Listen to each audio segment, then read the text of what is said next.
may pista ng baboy sa kalsada. May naghahabulan at may nagbubuhat. Pero hindi po ito palaro at lalong hindi pa premyo ang mga baboy. Grasya gid bay, diri pa ginanghulog ang uban no. Da. Urang baboy oh. Ang baboy lan bay. Ano sa pa? Tumaob kasi sa barangay Patpat sa Malaybalay City sa Bukidnon ang isang truck na may lulang mahigit 200 baboy. Sayang kayong baboy bay. Ba? Di pang sunod na sa ako. Ito na, naghina-hina na sila sugba. Pag-angat na ng kinarga ng baboy, kanya-kanya nang hawak yung mga tao doon ng ng baboy. At nang nagtakbuhan ng mga ito, nagkanya-kanya rin ang habol ang ilang mga residente. Baboy na yun talagang kukuha ka din. Pero teka, pag baboy ang napulot sa kalsada, pwede bang iuwi? Huli mo, sa'yo na? Sa Malaybalay, Bukidnon, may tumaob na truck na may kargang 200 baboy. Nang nakawala ang mga ito, aba, ang taong bayan, kanya-kanya ng kuha. Paano naman ang may-ari? Ang mga baboy, pagmamay-ari ng isang piggery sa barangay Patpat. Dadalhin daw dapat ang mga ito sa isang farm nang ang truck na aksidente. Kaya na kayong mga tao diri. Nayabo. Nakaproblema lang kasi hindi siya nakaakyat. Pagdating niya dito, dahan-dahan tumagilid ang truck dahil po sa 200 na kargang baboy ang truck ay nadala sa bigat ng baboy. Giriskyo na bay, giriskyo. Loy na kayong baboy hug. At ang mga residente, nakarinig daw na sinabi di umano ng driver na okay na. Pagkarinig nito, nagkarambola na. Dahil wala naman daw nagbawal sa mga residente na hulihin ang mga baboy, si Edwin na napadaan lang noon matapos ihatid ang kanyang anak sa eskwela, nakigulo na rin. Kanya-kanya nang hawak yung mga tao doon ng ng baboy. Baboy na yun talagang kukuha ka din. Hanggang nakahuli siya ng isa. Sakto raw dahil malapit na ang birthday ng kanyang anak. Pang litson sana sa karawan ng anak ko. 5 taon yan ngayong 17. Isa pa sa mga pinalad, si Merlin. Idagan ko dito sa karsada, nagkagulo ng mga tao. May baboy karakaw-lakaw sa kabog. Kinagasay kuan, sakyanan. Ang kanyang nahuli, balak daw ni Merlin na litsunin para sa paparating nilang fiesta. May ulam yun kami. Mga 2 days, di pa namin maubos yun. Ang may-ari ng piggery tumangging magpa-interview pero naglabas ng pahayag. Paglilinaw ng may-ari, hindi sila nagbigay ng permiso sa mga residente na free for all ang mga nakawala nilang alaga. Depensa naman ng mga tiga-barangay Patpat, wala raw sila noong balak na kunin ang mga baboy. Ayon kay Felix, hindi naman daw agad pinagpiestahan ang mga ito. Tumulong pa nga raw sila na maitayo ang truck. Yang til. Dapat ini bay. Gigi, dra. May baboy kasi sa sasakyan na naipit. Pinagtulungan namin yon para makuha siya kasi naawa po kami. Yun nga lang, ang kaguluhan, tila nauwi sa hindi pagkakaintindihan. May nagsalita kasi nga okay na. So yun, yung mga tao kumuha na. Baka na misinterpret lang kasi yung sasakyan kasi na bango na, hindi namin alam kung ano ba yung okay na, yung sasakyan ba or ang baboy na pwede pa kumuha na. Sa sobra kasing daming tao, di na maklaklaro yung ganon. Yung staff ng farm doon, naka-video lang. Sabi nila, hindi na daw ibalik sa farm. Sunugin na daw. Sayang naman kung sunugin na nila, kunin na namin. Ilan ko tang giingnan nga, dili unta ipakuha. Kita pa nga sila na maghipos ilang. Ang may-ari ng farm nakipag-ugnayan na sa mga otoridad para raw sana maibalik sa kanila ang mga baboy. Naggawa na lang kami ng rekorida na nag-ikot sa barangay namin. Kung sino man yung nakakuha ng baboy ay sana isauli nila. Ang tanong, ibabalik pa kaya nina Edwin, Merlin at ang iba pa nilang mga taga-barangay ang kanilang mga nahuli? Nung nalaman ko na pinapauwi yung baboy, sinuhuli ko na rin po doon sa sa barangay. Sinabihan ko na anak, pinapasauli yung baboy sa may-ari. Wala tayong malitson sa karawan mo. Doon na siya umiyak, wala tayong magawa na kasi hindi naman sa atin yun, pinapakuha ng may-ari. Pero para happy pa rin daw ang magiging birthday ng anak ni Edwin, magpapalitsyon pa rin daw si Edwin. Yun nga lang, Manok na lang. Wala na yung baboy. sina Merlin kaya, ano naman ang ginawa? Ingon nga iuli ginako dayon ang baboy nga. Matapos ang buong araw na paghahanap sa nawawalang 200 na mga baboy, 108 ang naibalik. Posible silang makaharap ng kaso na qualified theft. Kung hindi niya na maisauli ng buhay, pwede niyo kayong siguro ma-agreehan natin na payment na lang doon sa katumbas na halaga ng kinuha. Para lang po maiwasan ang pag-file ng kaso against sa mga responsable. Nasisiguro ko po na yung nanawalang mga baboy ay hindi lamang nakakuha ang taga-barangay ko, kundi marami ring nakakuha nasa ibang lugar. Huwag nyo sanang laitin itong barangay namin kasi mabubuti naman ang mga tao dito. Sadyang misinterpretation lang talaga nagka-problema.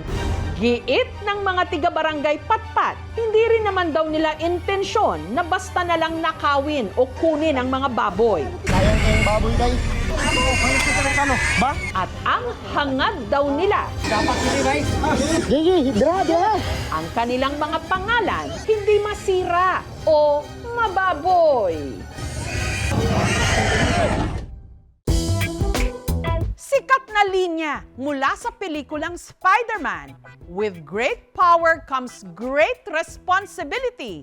Idagdag na riyan ang creativity dahil ang mga Pinoy Spider-Man may paandar para sa bagong pelikula. Akala namin nabutas ang Spider-Verse o ang universe ng mga Spider-Man. Sa halip kasi na isa lang ang gumapang palabas, dumagsa sa isang mall sa Naga City ang hindi lang isa, hindi lang dalawa, kundi 30 Spider-Man. Pero teka, hindi mga kontrabida ang kanilang hinabol ha? Ang kanilang sinalakay, dance floor. Ako pinili mo, matutupad pangarap mo, sinta. Sinta. Pag ako pinili mo, lalabas aking ganda. Ganda.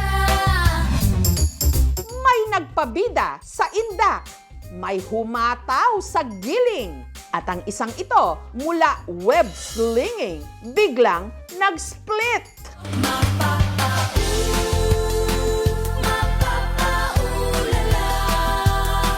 Mapapaulala sa giling ko.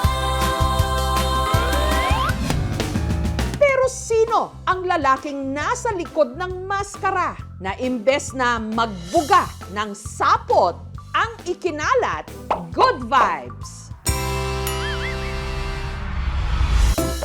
Siya, si Adrian, na mascot talaga sa mga party. Diyan din po ako nakakilala sa Spider-Man. Iba kasi yung usual na ginagawa ko po sa Spider-Man. May pagka-girly-girly, parang ang kulit. Huwag na raw magtaka kung maning-mani lang kay Adrian ang pagsasayaw. Dancer kasi talaga siya. Para lang sa'yo, ang giling-giling ko. Para lang sa'yo, ang giling-giling ko. Para lang sa'yo. Way back 2018 po, first year college, work ko na din po siya as student. Mapapaulala. Mapapaulala sa giling ko. Katulad ng ibang superhero, si Adrian nasasaktan din daw. Gaya na lang taong 2024 nang siya'y naaksidente sa kanyang dance exhibition. Naputol po yung kaliwang braso ko po. As in, fractured po siya. Akala ko nga po noon na di na ako makakapag-dance.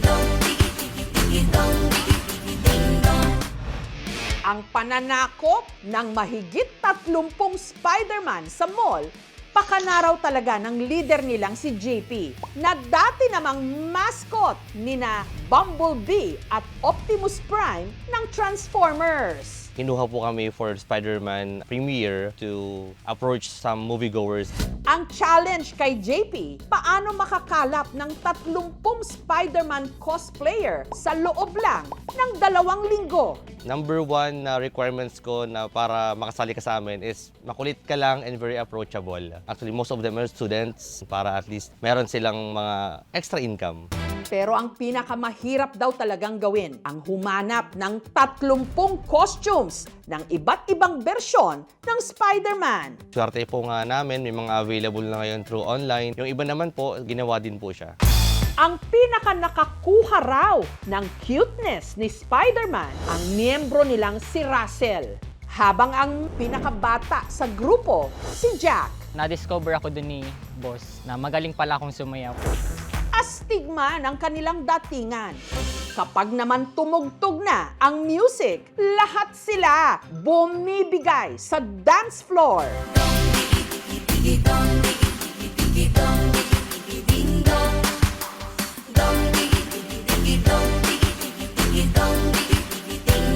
Some of the kids talagang tumakbo papunta sa amin, nakipag-picture, natuwa. Sobrang naman nakakawala ng pagod.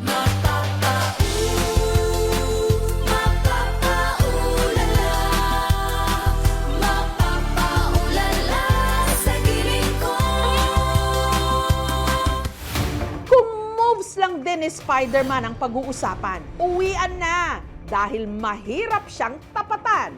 Ang kanya kasing stunts, buwis buhay. Nariyang nag-backflip at nagtatatalon. Tumakbo ng matulin habang nagka-cartwheel.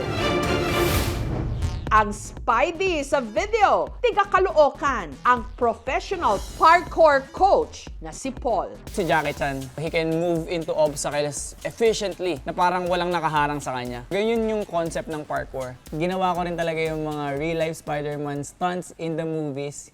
Ipinakita muna ni Paul sa aming team ang kanyang parkour training. Yung stretching kasi ginagawa to para may iwas injury. This allows your muscles to move freely. Maya-maya pa, si Paul parang nag-transform ang galawan sa isang real action hero. Nag-side flip, diving front flip, scoop full twist, at ibinida rin ang kanyang tumbling series.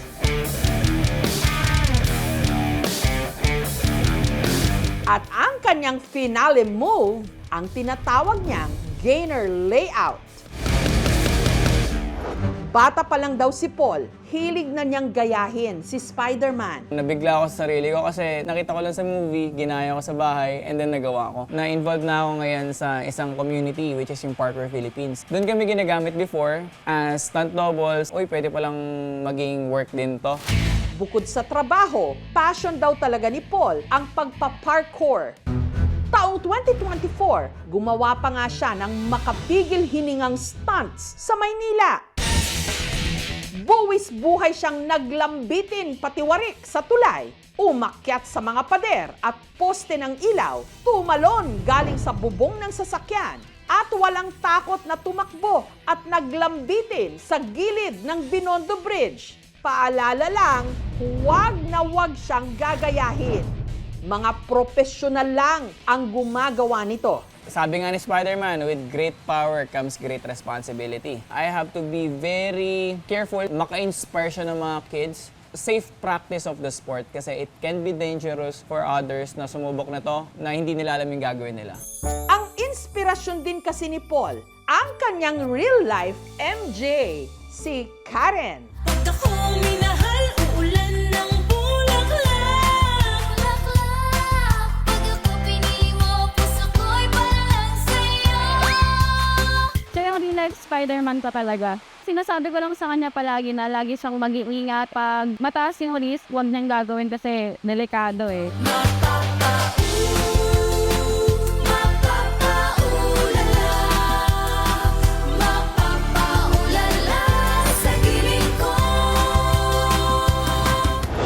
Ang doktor namang ito, bumuo siya ng sarili niyang Spider-Verse. Nagustuhan ko talaga si Spider-Man nung 80s. Hindi lang siya ordinary na superhero, na villains at saka adventure.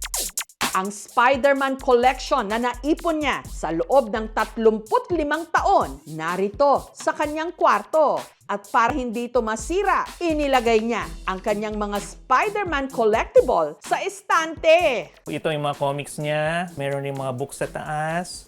Itong lahat ay collection ko ng mga Spider-Man comics na gawa dito sa Philippines. Very unique dito sa collection ko, itong dalawang Spider-Man comics na Tagalized versions. Ito na yung pinakamalaking kong collectible, 1/2 life size. Itong hawak ko, robot nung 1978 of Japan Spider-Man. Dahil dito, naisipan nila na gumawa ng TV series na may kasamang robots. Nauna yung robot ni Spider-Man compared sa mga ibang Japan characters. Ang pinaka-rare daw sa kanyang koleksyon, ang vintage Spider-Man toy na galing pa ng Amerika. Wala kang makikita ganito sa Philippines. Ito yung binibentang costume sa US noong 1978. So yung mga bata, kung gusto nila magsuot ng Spider-Man, ganito yung sinusuot nila. Meron din siyang CD at DVD collection ng Spider-Man movies at games, pati na comic art. Nare-relax daw si Doc Alex kapag pinagmamasdan niya ang kanyang koleksyon. Lalo na kung siya'y nakaupo sa kanyang Spider-Man massage chair. Dahil tumatanda na tayo, kailangan lang natin ng pang-relax stress at saka pang-massage para sa mga ating sakit sa likod. Hindi naman ibig sabihin na high value yung collectible ay dun ka lang maging masaya. It's good for the mental health. Iba-iba man ang paraan ng pagiging Spider-Man, iisa ang kanilang pinatutunayan.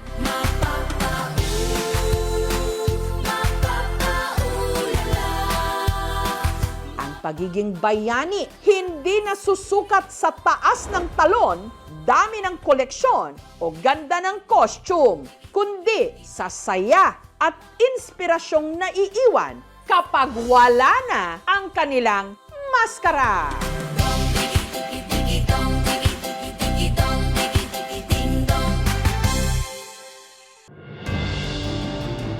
Matapos ang isang linggong paghahanap, natagpuan ng wala ng buhay ang 2 taong gulang na bata na si Ian sa Butuan City sa Agusan del Norte. Gabi nitong July 22 na videohan pang masiglang sumasayaw ang bunso ng mag-asawang Wilma at Junray, ang 2 taong gulang na si Ian. Sabi pa niyang sayaw. Nauras ito niya. Pero ang masayang videong ito ang magiging huling kuha kay Ian. Kinabukasan kasi, July 23, misteryosong naglaho ang bata. Yan! Yan! Na-missing naman siya dito sa Dangkuan, kanang butangan. Isang linggo siyang hinanap ng pamilya, ng mga kapitbahay at ng mga otoridad.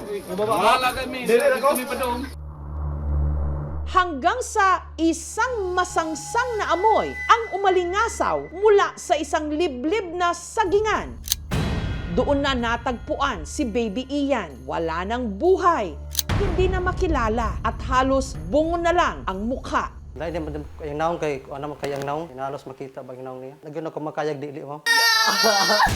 Kumalat noon ang mga haka-haka na si Ian kinuha ng elemento. Pero sa pag-usad ng investigasyon, isang malapit sa bata ang hinihinalang may sala. Hindi mga engkanto, kapre. Siya lang ang gumawa. Sino ang salarin? Si Ian, huling namataan sa kanilang bahay sa barangay Kamayahan sa Butuan City. Ang kasakasama niya raw noon ang kanyang nanay Wilma. Ako sa mga nataran, uban na si Ian, nagnilhig, niya pagtugtog sa kukumilon, nang saka niyang bata dito sa mong balay. Pero nang silipin niya raw ang kanyang anak, nagulat na lang si Wilma na wala na ito. Biglang dumating dito si Wilma, nagtanong, sabi niya, Day, andyan ba si Ian? Sabi ko, wala. Ano ba hinihintay mo? Kami na duha nangita, nabala ka naman mi. Nang nalaman naman ang mister ni Wilma na si Junray ang nangyari, agad siyang umuwi para tumulong sa paghahanap. Buong araw hanggang alas 11 ng gabi. Nagsagol ng hunahuna, unsay bahato no, asa na siya pangitao na. Kinabukasan, July 24, inireport na nila ang insidente sa pulis. Nang mga oras na yon, hindi pa rin nila nahahanap si Ian. Tapos, abidulirom. Sa pag-asang matunton nila ito, lumapit na ang mag-asawa sa albularyo. Nabasa sa balay, tabiuga. Nagduduwa ra ba sa palibot, tabiuga. Hindi ko akong iyan sa Encanto Capre. Kulba kay himuon na gani kuno prinsipe si Ian. Muto umi kay ug di ko no kamuto, di malagi ko na iuli. Hanggang nitong July 29, isang linggo mula nung nawala si Ian, nabalitaan na lang nila na sa isang sagingan sa barangay Kamayahan, may natagpo ang bangkay ng isang bata. Ang nakadiskubre sa bangkay, si Jerome. Sugo ko sa akong papa na pasabida sa bukid kay manghimosok ko sa saging. Pagkapot ako sa ubos, mamagay ako na simot nga baho, magay ako nakitaan, bata mangyud. Ang bangkay naaagnas na. Ang ulo nito, halos bungo na lang daw ang natira. Dahil din kayang naong kay, ano man kayang naong, nainalos makita ba yung naong niya? Ang tanging pagkakakilanlan na lang nito, ang suot nitong damit, magkaternong pulang sando at shorts. Kapareho raw ng suot ni Ian nung araw na siya'y nawala. Ako magyong anak, bisan pagway naong urkuan sa lawas o sinina sakit mamoy. Di na ako ma-experience sa gibate na sa akong anak na panay ka ng panit iyang naong. Murag panitan niya. Lupasay pamanggani ko sa sampit sang bata kay na wa ko ka kuano nganong naingato man siya na ang no na wa mga dukoy kalaban diring bukid.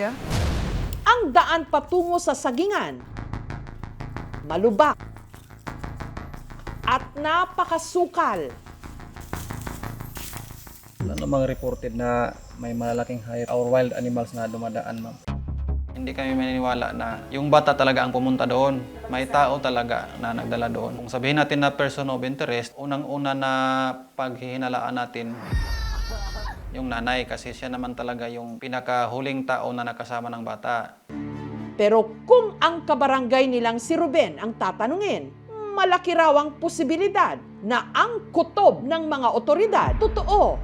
Umaga nitong July 23, ilang oras bago napabalitang nawawala si Ian, may nakita raw na post si Ruben. Pumunta ako sa seminar dito sa Balanghay. Yung katabi ko, nagpakita siya ng bata na napo sa nanay na nakahiga sa sahig. Nakita ko may dugo sa tainga, may crack sa ulo. Ang napansin ko sa picture, ma'am, patay ng bata. At ang nag-post ng larawan, ang inaraw ng bata na positibo niyang kinilalang si Wilma. Habang ang bata naman daw, walang iba kundi si Ian. Ito ang bukol ng bata, ma'am, sa noo. Yung dugo sa tainga, ma'am. Nang nabalitaan daw niyang nawawala na nga si Ian, agad siyang nagpunta sa bahay ni na Wilma. Nagtanong ako sa nanay, totoo ba nawala yung bata? Sa totoo. At doon, meron ulit siyang napansin. May mga kandila, nakatayo, nakasindi. May kwarto rin daw sa bahay ni na Wilma na ayaw niyang papasukin ng mga bisita. Nagsabi sila, huwag na kayong pumasok dito dahil nangangamoy na ang baho. Siguro nagkaawayan sila. Ang bata hindi nila sinasadya. Si Wilma madalas daw nakikita sa kanilang lugar na umiinom ng alak. Siguro lasing gira. Adik ng alak. 2025, nagsamahan kami. Nagkaawayan sila sa kapitbahay ko habang umiinom sila. Hindi ibang tao gumawa, hindi mga anong hayop, hindi mga Encanto Capre, kundi sila lang ang gumawa. Handa-handa ako humarap. Handa ako magpakulong. Ang mga paratang ni Ruben, mariing pinabulaanan ni Wilma. Tuo anak mingana na siya diha nagmarites ra na sa mga body, nagpabilibra na siya. Itinanggi rin nilang may kwarto sa kanilang bahay na ipinagbabawal nilang pasukin. Gisudlan na nagkuan. Na nakabidyo man gud to ma'am pagkuan nila sir, nakabidyo kay daghan ba mga vlogger. May nais din daw silang linawin. Ang mabaho raw sa kanilang bahay, hindi bangkay, kundi ang umaalingasaw di umano na poso negro. Ang siptitang sa among baboy, ana-ana sa mga tao. Mao nang manimaho, jud. Unya, katong kanila nga giingon nila nga, mo to gi kuhan kay na ang bata diha sa sulod. Sa ritual to sa tambalon. Inamin naman ni Wilma, may ipinost nga siyang litrato ni Ian bago ito nawala. Pero giit niya, hindi raw patay ang kanyang anak ng mga sandaling yon. Ay, Diyos ko, Lord. Tulog yung bata, tapos kiss Pero na dugay din. na na. May bukol, ana. Buhok manggod na, oh. Tanawan ninyo. May bukol, ana. Itong nanghigda mi, April 16, 2025, alas 5:36 AM. Hindi ako pumatay sa anak ko. Yun ang totoo. Saksi ang Ginoo.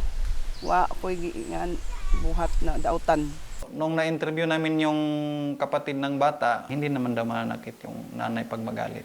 Hinihintay raw nila ngayon ang resulta ng isinagawang autopsy sa labi ni Ian. Dahil sa mga nangyari, hindi pa rin daw lubusang makapagluksa ang pamilya. Pero ang tanging magagawa na lang nila ngayon, sariwain ang mga alaala ng kanilang bunso.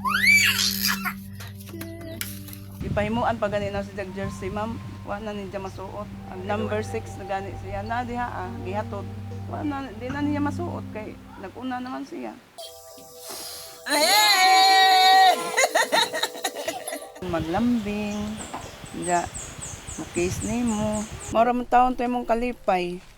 Samantala, ang autopsy report sa bangkay ni Ian lumabas na nitong Biyernes. Ang pagkamatay daw nito, resulta ng forced impact at blunt traumatic injuries to the head. Maaring hindi lang basta pagkahulog sa bangin ang posibleng naging sanhi ng kanyang pagkamatay. So, baka siguro hinampas to, posible may tao talaga kasi fracture force talaga, malakas talaga. Sakit kayo. Ganyan ang among anak mo magitaw sa. Dapat giuli na lang unta to niya. Kung naman gani sila kasuko ka sa amo ra kanunta to. Hindi inaasahan sa lahat ng kaso na sa loob lamang ng 6 na araw ay tuluyan ng mawawala ang laman sa muka at makikita na ang bungo. Maraming possible na dahilan. Kung may sugat or trauma sa isang parte ng katawan, mas mabilis ang decomposition sa area na yon. Iba't ibang uri ng kaso ang pwedeng isampa doon sa gumawa sa bata. Pwedeng parricide kung ang gumawa nito ay ang kanyang nanay, tatay, ascendants or descendants. Pwedeng murder kung may evident premeditation. Nitong Huwebes, inihatid na si Ian sa kanyang huling hantungan. Abot na ng gaba na nandito sila katog sa nanghimo nimo. Sila sakit ng buhat.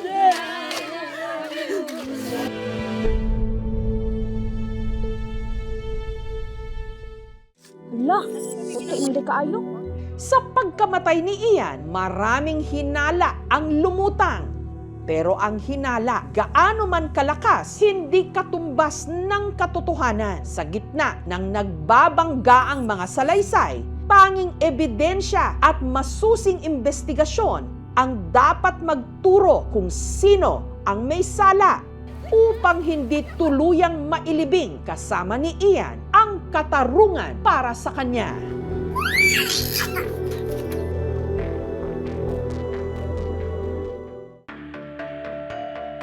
Ang simpleng pamamanas ng mga hita ni Girlie nung siya'y buntis, nauwi sa pamamaga hanggang naging gahigante ang mga ito.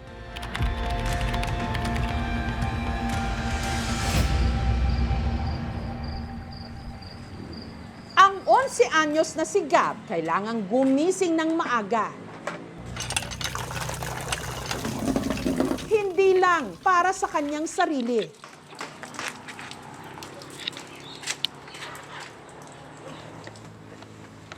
Kundi para sa kanyang nanay Girlie.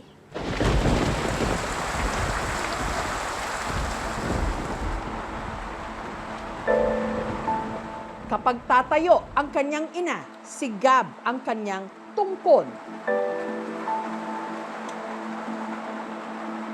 Kung maglalakad si mama ko po, tinutulungan ko naman din siya. 1, 2, 3. Sa murang edad, si Gab na ang nagsisilbing mga paa ng kanyang ina. Dahil sa ilalim ng mahabang bestida ni Girlie, may itinatagong 25 kilos na pasanin. Ang kanyang kaliwang hita, binti at paa, halos 8 taon nang patuloy sa paglaki. Parang may lobo sa loob pag nag-gameplay. Minsan parang puputok. Dati yung isa lang ang lumalaki, pero ngayon 2 na. Pag kumirot ito, sasabay na ito, delikado na.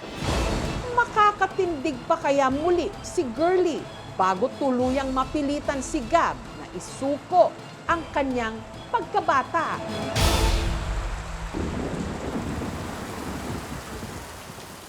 Sa bahay na ito sa San Fabian, sa Pangasinan, si Girlie gamit ang kanyang tungkod, dahan-dahang lumakad patungo sa kanyang pwesto malapit sa bintana.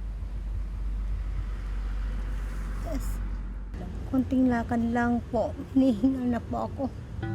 Sa isang maliit na sulok, pinagkasya ni Girlie ang mundong kaya pa niyang abutin. Dito maabot ko na lahat. Kape, garapon, asukal, gamot ni Gab, salamin ko.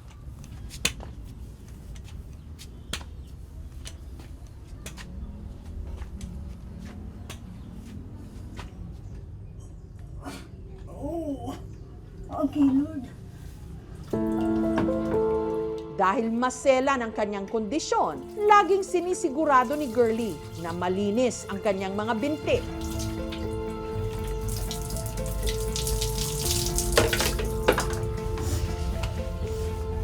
Mahirap na mahirap. Parang nangingitim na yung bako.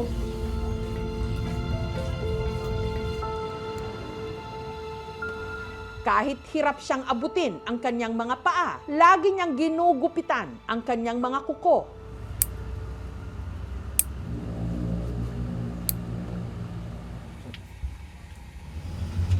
Ang mga singit-singit naman ng kanyang binti, pinapahiran niya ng agwa oksinada. Kasi ito yung mabaho eh. Tuwing may pasok naman si Gab sa eskwela, sinisiguro muna niya na merong pagkain, tubig at gamot ang kanyang ina. Minsan hihingi po ako sa bahay kung meron po sila. Wala, tisin ko na lang. Pag wala kang bigas, wala kang pambiling ulam, gutom kami. Minsan nahihirapan po ako eh. Gutom na gutom po ako eh. Mabuti na lang at meron siyang mga kapitbahay at kaibigan katulad ni Jinky. Lagi po namin siyang pinupuntahan dito. Nakakaawa na rin po kasi si Ate Girlie sa sitwasyon po niya. Mula raw nung lumobo ang mga binti ni Girlie, mahahabang bestida na ang palagi niyang suot. Hindi lang para maging komportable, para rin maitago ang kanyang kondisyon. Ang sexy ko noon. Dati mga miniskirt, nagsuot ako noon. Iniisip ko na may babalik ko ba ito? Dating katawan ko. Kaya ko po iniiay yung mga picture ko para naman sumaya ako pag makita ko. Bago raw nagsimula ang kanyang kondisyon, tindera ng isda si Girlie at katuwang niya ang kanyang mister na si Jay sa pagtataguyod sa kanilang 3 anak. Pero matapos isilang ni Girlie ang bunso na si Gab, napansin daw niyang hindi na nawala ang akala niya nung una, simpleng pamamanas lang. Akala ko normal lang. Sabi nila sa ospital, baka may pinuntahan kang ibang lugar. Iba-iba ang narinig niyang posibleng dahilan mula sa mga doktor. Lymphedema, tapos lymphoma, baka nakagat ng lamok, elephantiasis ma'am. Ang elephantiasis naman ma'am nangingitim. Ako tuloy-tuloy na paglaki. Un-explain ni Doc sa amin, magkatol. Balik na ako ng balik sa ospital. Hanggang 8 years na, hindi pa rin gumagaling ma'am. 1, 2, 3, aray ko. Pero ayon sa Rural Health Unit, kailangan nitong masuri sa mas malaking ospital. Hindi talaga pang RHO o primary care facility. Talagang nire-refer yan sa higher facility. Kahit dito nga sa Pangasinan, hindi namin alam kung may nagmamanage ng gano'n na case. Ang kondisyon ni Girlie na itampok din ng vlogger na si Kuya Benji. Oh, Kuya! Salamat sa Diyos. Naghalo yung awa at paghanga. Yung lakas ng loob na ipinakita niya, despite to sa kanyang pinagdaraanan, still, andun yung mindset niya. Andun yung pag-asa na gusto niyang gumaling. Habang patuloy na lumalala ang kanyang karamdaman, isang trahedya ang tuluyang nagpabago sa kanilang buhay. Taong 2022, namatay sa aksidente ang kanyang mister. Hirap. Kinakaya ko lang sa anak ko. Hindi ko pinapakitang umiyak ko sa kanya sa harapan niya, ma'am. Hindi ko pinapakita sa kanya, ma'am. Nagtatanong na yung bata. Bakit ka umiyak, mama? Dahil hindi na kayang magtrabaho ni Girlie, ang nakatatanda niyang kambal tumira muna sa kanilang mga kamag-anak para maipagpatuloy ang pag-aaral. Pinag-aaral sila ng tito na nila, engineer. Tapos psychology yung isa. Alam ko, ako ang nagkulang. Hindi ko kayo pinalaging maayos, anak. Wala na akong kakayahan sa pako, anak. Patawarin niyo ako. Okay, 1, 2, 3. Ang tanging naiwan kay Girlie, si Gab. 1, 2, 3. Wow. Hindi ko na nga nabibigay yung kasiyahan niya, ma'am. Si Gab may simpleng hiling, hindi laruan, hindi gadget, kundi ang muling makalakad ang kanyang ina. Gusto ko po siya papayatin yung pa ni mama ko pa para lang na makalakad po siya. Sunduin niya po ako ng mga baon. Tapos kung may iniwan po ako, dadalhin niya po sa school. Yan po ang lagi kong sinarasal na alalayan kami ni Lord. Kung sakaling gumaling ako, ma'am, kay Gab ko'y bubuhos ang lahat. Tsaka sa pamilya ko, ma'am.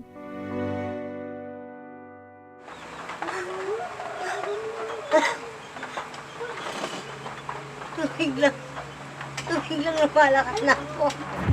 Sa kalagitnaan ng aming pag-interview kina Girlie at Gab, biglang kinapos sa paghinga si Girlie.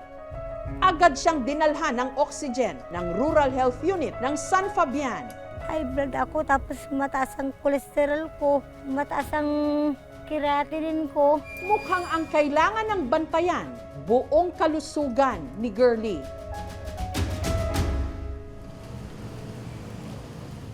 Nitong Biyernes, dinalaw siya ng mga kawani ng Municipal Social Welfare and Development Office ng kanilang bayan para maghatid ng agarang tulong. So kahit elementary pa lang si Gab, makakakuha po siya ng educational assistance hanggang sa pagtungtong niya sa college. So malaking tulong yun, Girlie. Para hindi ka na maproblemahan. Yes, ma'am. Masaya, madam. Hindi ko inaasahan ito, madam. Masaya pa ako dito. Yes, ma'am. Yes, kaya yan, Ate Girlie, kaya lagi. At para malaman kung ano ba talaga ang kanyang sakit, sa tulong ng Rural Health Unit mula Pangasinan, ibinahe siya ng aming team patungong Maynila. Ang likely condition ay tinatawag na lymphedema tarda. Nagsisimula mula pagkabata pero hindi pa siya nagmamanifest. Nagmamanifest lamang siya sa age na around 35, usually associated sa mga inflammatory procedures gaya ng pagbubuntis or impeksyon or aksidente. We would also want to do ICG lymphography para ma-check kung ano yung status ng mga lymphatic vessels niya. We offer debulking surgeries para mabawasan agad yung malaking timbang. Hindi siya life-threatening. Ganun ang gusto kong mangyari. Mabawasan lang ng konti itong pako. Sobra po. Malaking pag-asa. Naawa po ako sa sitwasyon niya.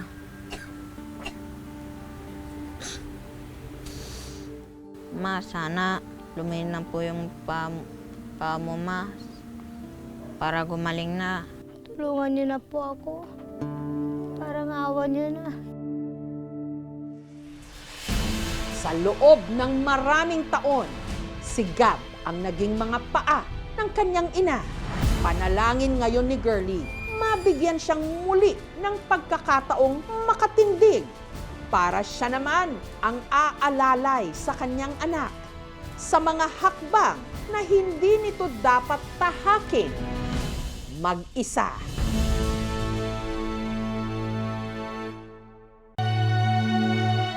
Sa pangarap na kasal ng model na si Sofia, hindi niya nalimutang isama ang dalawang babaeng tumayo na para niyang pangalawang mga ina, ang kanyang Yaya Ag at Yaya M. Okay, that's nice. Then smile.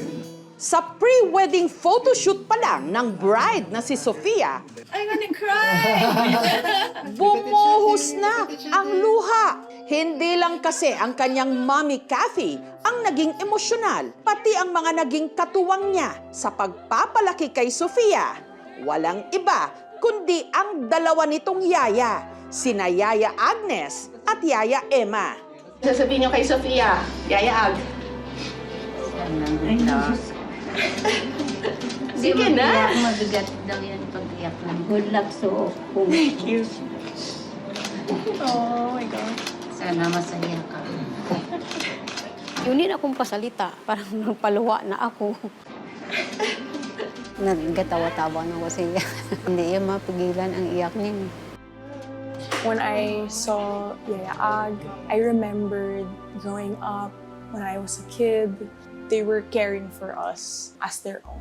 Ang kwento ng mga magyayang ito, siyak, tatagos sa inyong mga puso. Halos buong buhay daw ni Sofia, kasakasama niya ang kanyang Yaya Agnes at Yaya Emma.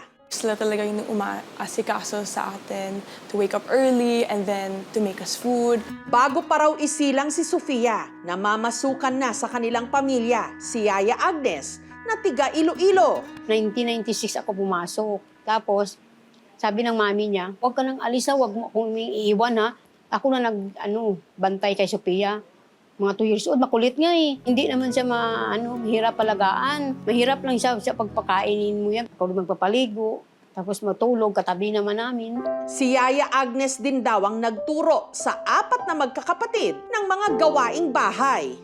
Huwag kayong kalat ng kalat. Magagalit yan sila, sabi na, ay naku, ang mga mo, ang ngay.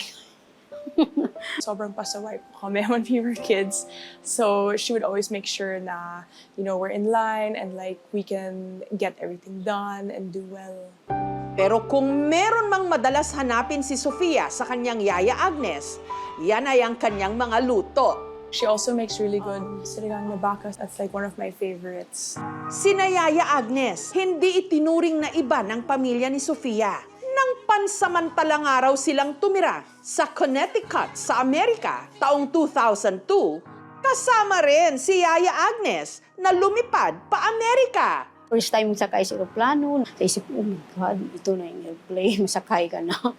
Makatawa yung snow, mag-travel, punta sa Disneyland. When we would go on family trips as kids, she would accompany us and she would always be there and helping us pack our bags.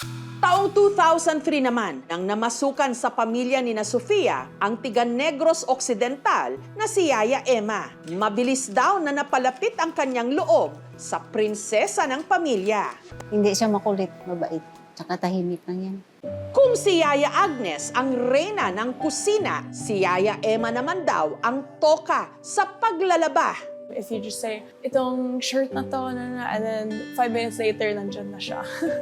Yeah, so parang alam niya lahat, like inside out. So we know that we can count on her. Ibinuhos daw ni na Yaya Agnes at Yaya Emma ang kanilang oras, atensyon at pagmamahal kay Sofia at sa mga kapatid nito. Pareho kasi silang walang sariling mga pamilya. Si Yaya Agnes, tumandang dalaga. Wala akong anak, wala akong asawa. Ang kanyang oras daw kasi noon, itinuon niya sa pagtatrabaho para rin sa kanyang pamilya na naiwan sa Iloilo.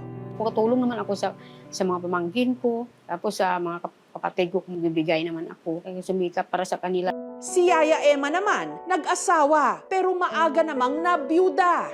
Wala ako anak, dito ko na lang binuhos sa kanila ang aking isip. Ang kinikita ni Yaya Emma, inilalaan niya sa pag-aaral ng kanyang mga pamangkin at apo. Super thankful po ako sa lola ko po kasi balagi po siya andyan para sa amin. And kahit Hindi naman niya po obligasyon. Nagbibigay po siya ng tulong. Hindi ko gustong magtrabaho sila na ganitong trabaho. Isang pamilya ba? Ang turing namin sa kanila. Kag sila din, parang pamilya din ang turing nila sa amin. Hanggang sa hindi na nga namalayan ni na Yaya Agnes at Yaya Emma na ang dati bulinggit nilang alaga, ikakasal na. Thank you, Yaya Em, for taking care of Sophia, the love of my life. Wow. She became the woman that she is now. She's very caring, very maalagain, very maingat din sa bahay. Bago pa man magmarcha sa altar si Sofia, napaiyak na sila. Good luck, so. Thank you. Oh my God. Sana masaya ka. It was actually a very genuine moment. Napapaiyak na rin kami. Pinipigilan na talaga namin. Kasi feel mo talaga yung moment nila eh. Hanggang sa si Sofia, humarap na nga sa dambana. Naghalo ang saya at lungkot. Tapos nakita namin siya galakad. Parang Diyosa nga siya eh. Maraming ang sabi, ang ganda naman ng bride. Siyempre, proud. Siyempre, alaga namin yan.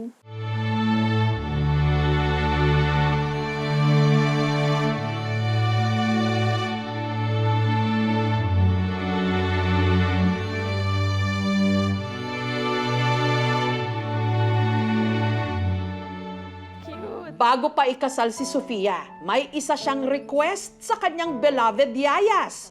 Ang maturuan siya ng gawaing bahay at matutunan ding lutuin ang specialty ng kanyang yaya Agnes, sinigang na baka. Ilagay mo yung labong. So lahat? Pakuluan mo lang. Pakuluan mo tapos pagkukulo yan. Ilang tanggalin sa tubig. Oh my gosh. Like this. And then yung sabaw, paano naman? Lagyan mo ng tubig, karne. Oh. Tapos lagyan mo ng patis. Got it. Sinigang, marunong kung sinigang. Mga sosyal, hindi masyado. Simpleng luto lang. Yum! I will try to make it sa bahay. Hopefully, masarap din siya. Ang katulad kay Yaya Ag.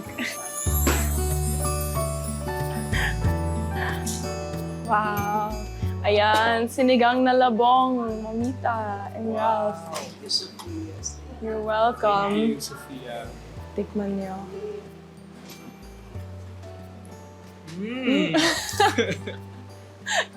Sarap. Kumain na kayo.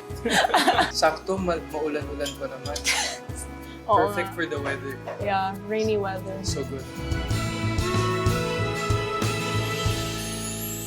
Thank you for taking care of us all these years. Si Sophia, sana magkaroon na ng anak. Oh my God!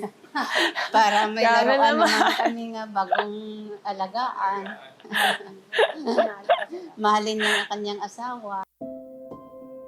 Their presence really taught me how to be a good person, how to grow up properly, how to take care of myself, take care of my loved ones, and I don't think I would be the same person I am without them.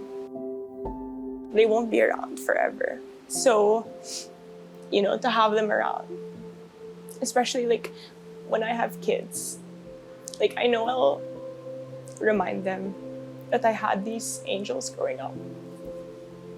Yeah. Oh my gosh.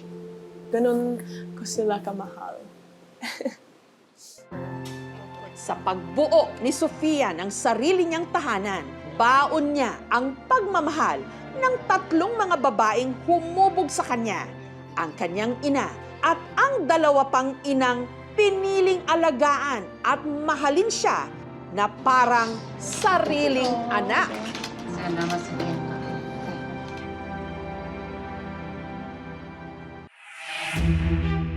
Para ba kayong nakuryente sa inyong kuryente bill? Lalo pat meron pala tayong binabayarang system loss o kuryenteng hindi naman natin ginamit na meron pang 12% VAT. Makatarungan ba?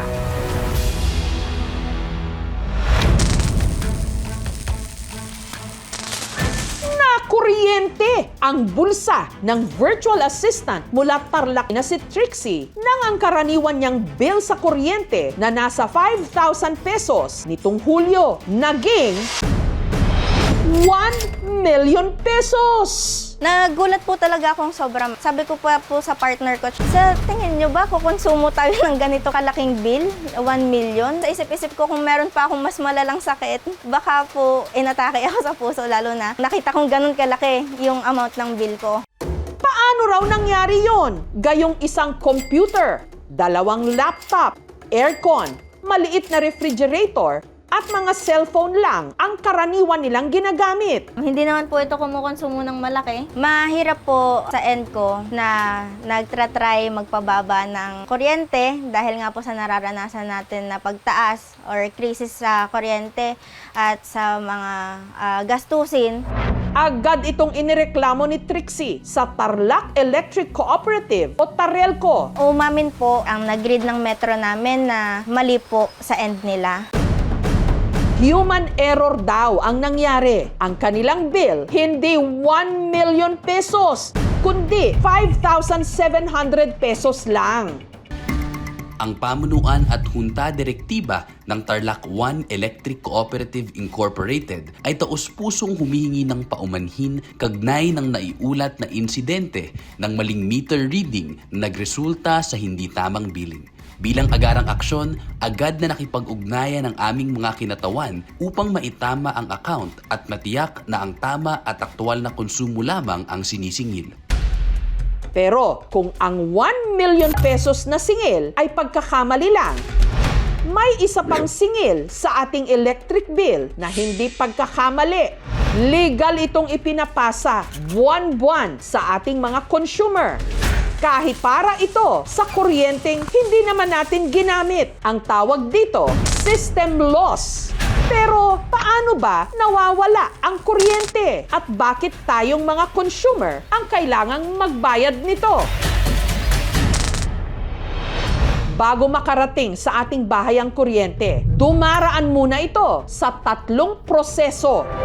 Una, nililikha ng mga generating company ang kuryente galing sa diesel, coal, natural gas, tubig o hydro, geothermal, sa hangin o sikat ng araw o solar mula sa power plant kung saan ginawa ang kuryente. Ipapadala ito sa pamagitan ng transmission grid na pag-aari naman ng National Transmission Corporation o Transco at pinatatakbo ng pribadong concessionaire na NGCP o ang National Grid Corporation of the Philippines. Pagkatapos, ipinapasa ang kuryente sa mga distribution utility gaya ng Meralco at ng mga electric cooperative na siyang naghahatid ng kuryente sa ating mga bahay at negosyo. Bagamat ang distribution utility o ang Meralco at mga cooperative ang nagpapadala ng bill at naniningil sa atin, hindi lahat ng ibinabayad natin sa kanila napupunta. Ang generation at transmission charges, tinatawag na pass-through charges. Kinokolekta lang ng Meralco o ng mga kooperatiba, pero ibinabayad nila sa mga generating company at transmission operator. Sa karaniwan nating electric bill, pansinin nyo, pinakamalaking bahagi nito, generation charge, para sa kumpanyang gumawa ng kuryente. Para mas maipaliwanag sa atin, nakapanayam ko si Attorney Francisco Saturnino I, Chairperson at Chief Executive Officer ng ERC o ng Energy Regulatory Commission. Hawak ko po ngayon ang isang Meralco bill. Pwede hong pakipaliwanag paano nyo ho sinisingil o paano kami sinisingil ng Meralco para po sa aming kuryente.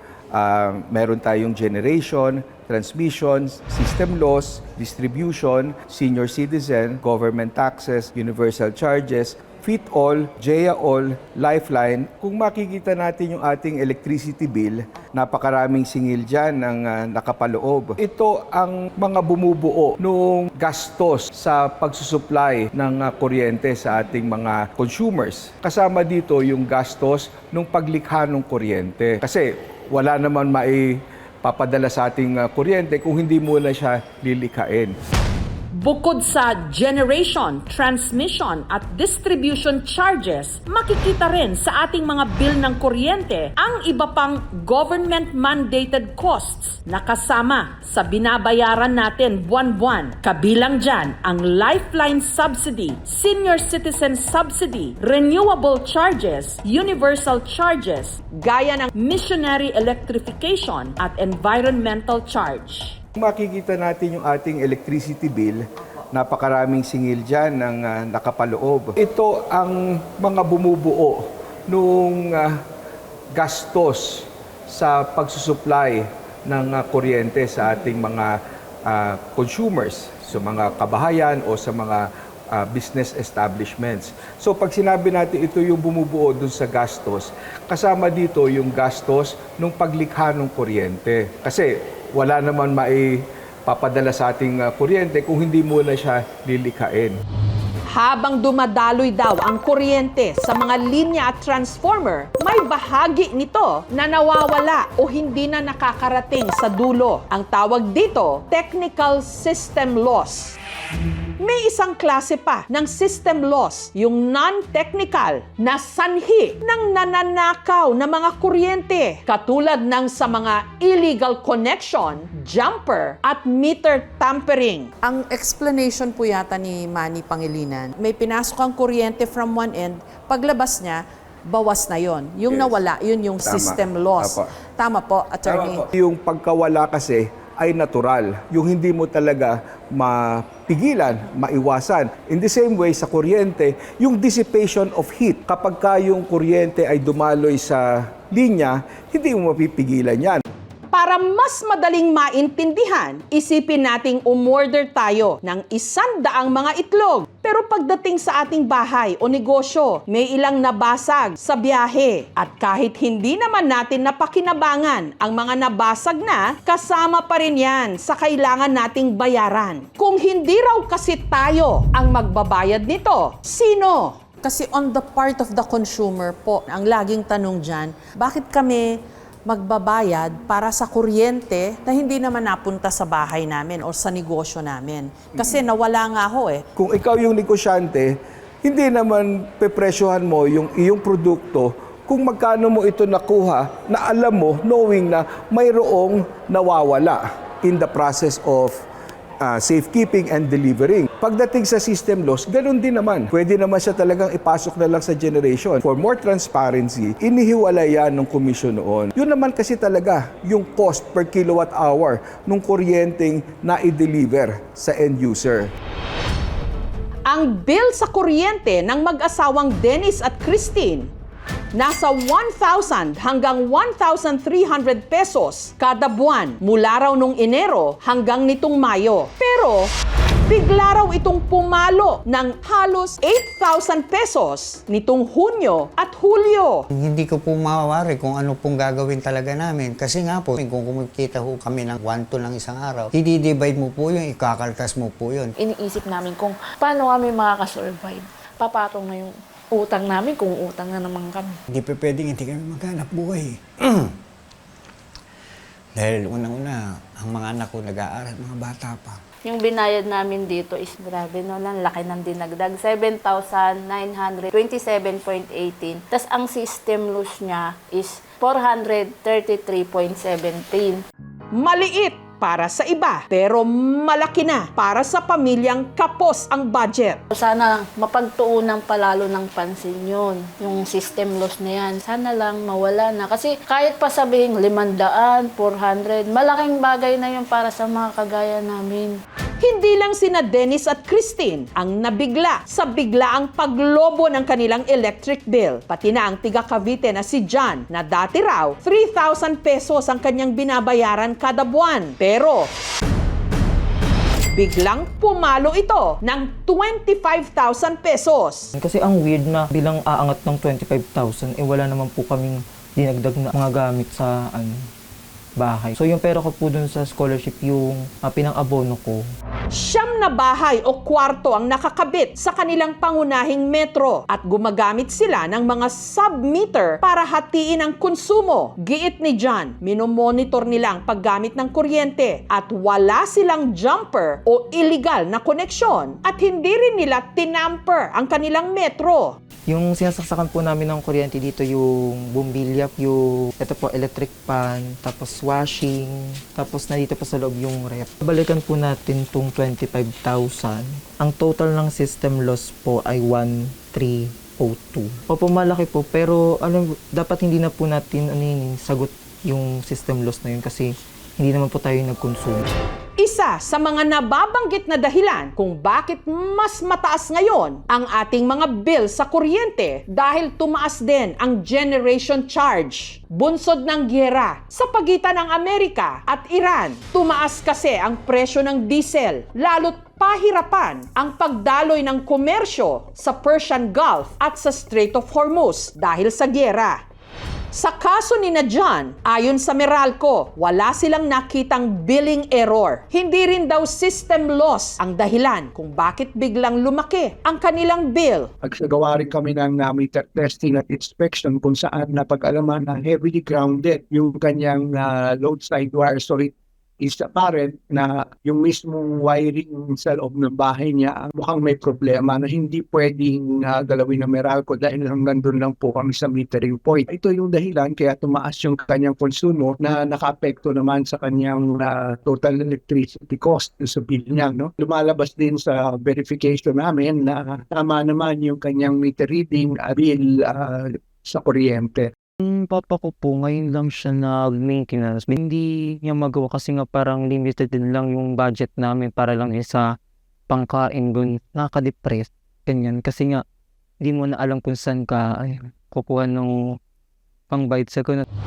Sa ilalim ng Republic Act No. 7832 o ang Anti-Electricity and Electric Transmission Lines Materials Pilferage Act of 1994 at ng EPIRA o ng Electric Power Industry Reform Act, maaaring ipasa ng distribution utilities katulad ng Meralco at mga kooperatiba sa mga consumer ang system loss. Pero may hangganan ito o limitasyon na itinakda ng ERC. Para sa Meralco at private distribution utilities, 5.5% ang system loss cap o limit. Sa mga electric cooperative, cluster-based ang cap mula 8.25 to 12%. Ang losses na lagpas sa itinakdang cap, distribution utility na raw ang sasagot.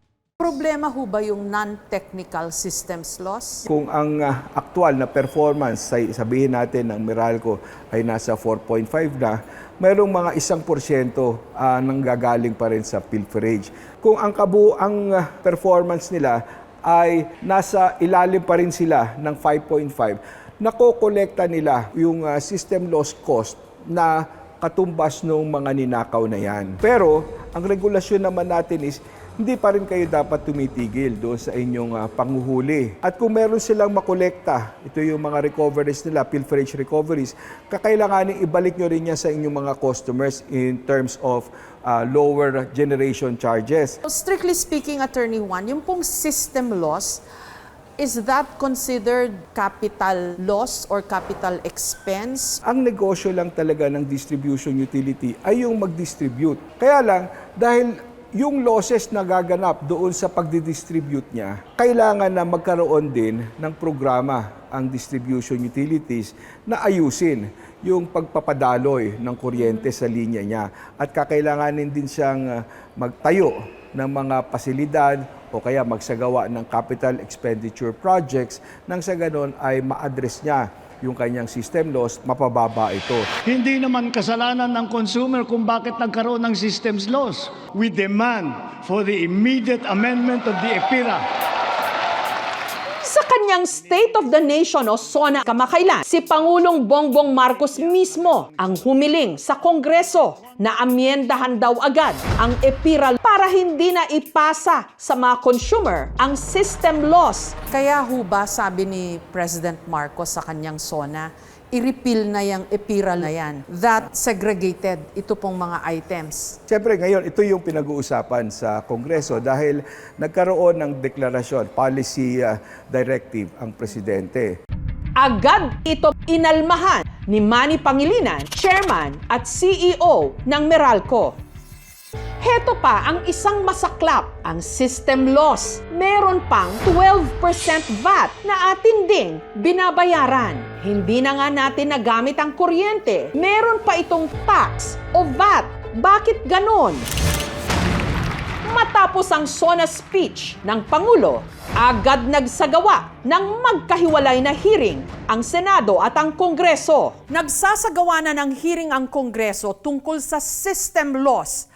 Pero wag hubo na tayong umasa dahil hindi ito basta-basta mawawala at napakamasalimuot at komplikado po nitong issue. Nakatunayan, ilang dekada na nating pasanin at hanggang ngayon, sinisingil pa rin sa atin.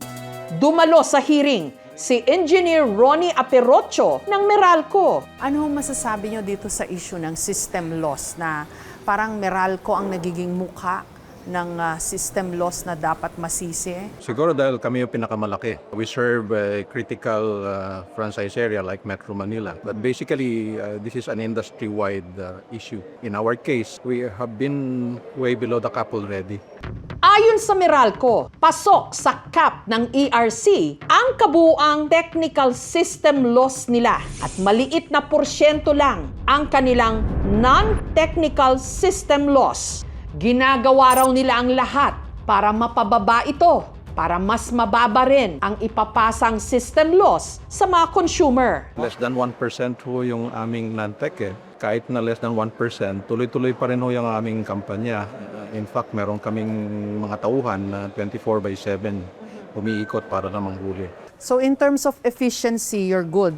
Yes. Sabihin po nila, Meralco, laki-laki ng kita, laki-laki ng published na income nila. Bakit hindi i-absorb nila yung system loss? Well, sabi naman namin, yung nakapublish na, it's a consolidated income of the company. It's a group income. Pero sa distribution lang, na kung saan pumapasok yung usapin ng system loss, ibahagi lang ho kami ng consolidated income. Malaki yung ini-invest namin annually. Hindi lang sa paglalagay ng mga bagong pasilidad, sa pagre-renew ng mga dilapidated facilities. But we invest a lot of money also to improve the efficiency of the system.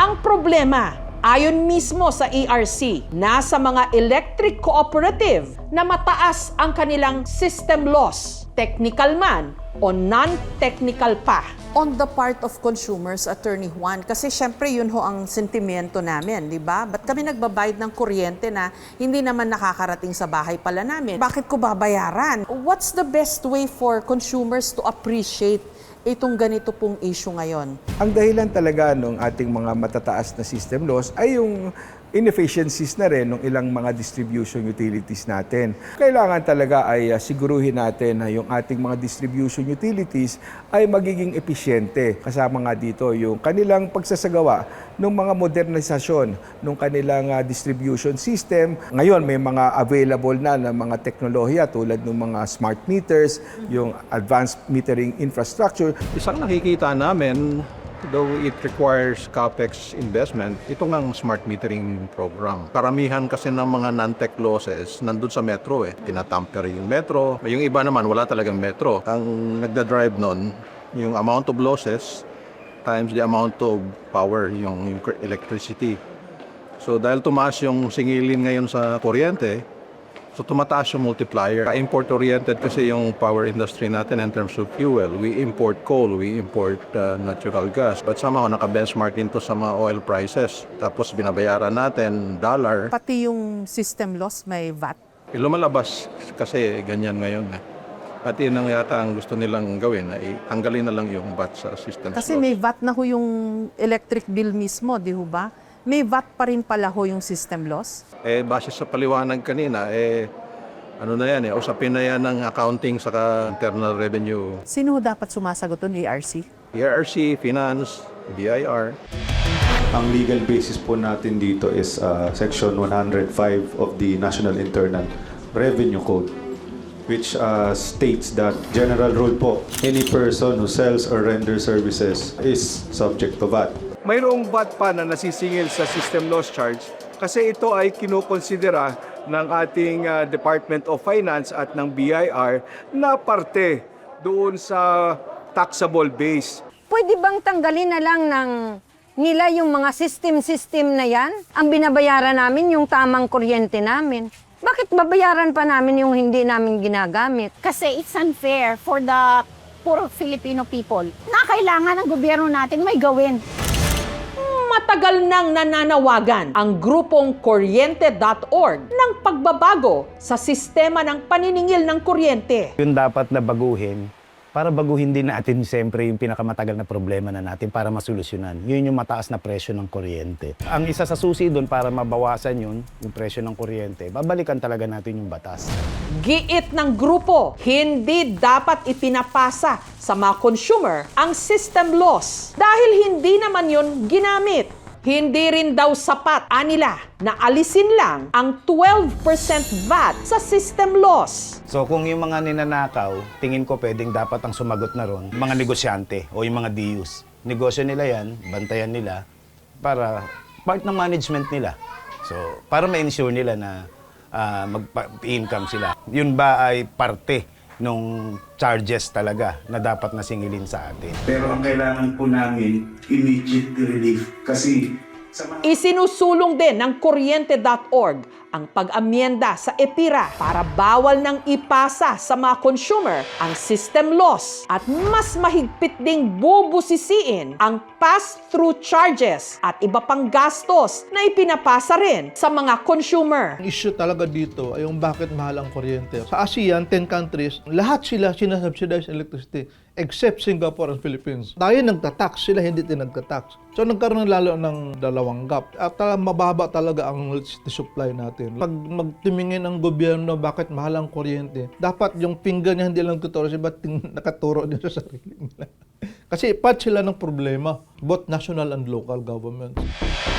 Ayon sa Department of Energy, may mga kasalukuyang subsidiya naman ang gobyerno para sa electric cooperatives. Gayun din, ang National Power Corporation may natatanggap ding subsidiya para naman sa tinatawag na missionary electrification. Pupulungin din po natin yung mga private distribution utilities kung paano pa po mas mapapababa ang kanilang mga systems loss. Kailangan talagang i-modernize yung ating mga systems para mapababa ang systems loss. Yung pong kasing sa NEA, mga electric cooperatives po, kailangan po namin pag-isipan kung paano magkakakuha ng tinatawag na soft loan itong mga electric cooperatives, yung mababa po ang interest para po magawa nila yung pagmamodernize ng mga linya, ng mga substations, ng mga transformers. So if there is no more epiral, magiging bulk ulit ho lahat ito. And then mas klaro ho ba ang magiging usapan Hindi ng rin, system mawawala loss? yung transparency natin na nakikita natin ngayon sa ating bill, pero hindi mawawala yung system loss. Yun na nga ho. So what's you cannot actually legislate na mawawala na ng system loss, lalo na yung technical system loss. Sa pagtatanggal niyan, kailangan maayos dahil ayaw naman natin na maapektuhan yung viability ng ating mga distribution utilities kasi ayaw naman natin din na mag-suffer din kalaunan ang ating mga consumers kung mabangkarote o kaya ay mahirapan na mag-operate, hindi na makapag-improve ng kanyang mga linya. May maaasahan po ba dun sa naging bahagi po ng speech ni Presidente Marcos sa SONA? Kumilos na ang Kongreso at iba't ibang ahensya. Lahat tayo nagbe-brainstorm kung paano may sasakatuparan. Pero kung ganito po kasalimuot, gagalaw ho ba? Dati pa hong issue to 80s, 90s, 2000, early 2000. Hanggang ngayon, issue pa rin po itong system loss. So may gagalawan ba? Meron. Kakailanganin na tulungan din naman yung mga distribution utilities, magkaroon sila ng maayos na singil, matulungan doon sa pagpaplano nila ng kanilang mga capital expenditure projects. Kaya't nariyan naman yung iba't ibang ahensya ng gobyerno, ang Department of Energy, ang NEA, ang ERC, nang sa ganon ay magkaroon ng kapasidad yung ating mga distribution utilities na maging mas episyente. Matagal Matagal ng issue ang system loss, hindi lang sa singili ng kuryente, pati na rin sa ating tubig. Dekada 70 pa ito, issue. Pero hanggang ngayon, pinag-uusapan pa rin at pinapasan ng taong bayan.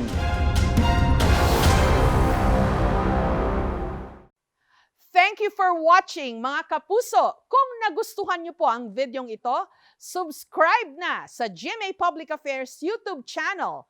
And don't forget to hit the bell button for our latest updates.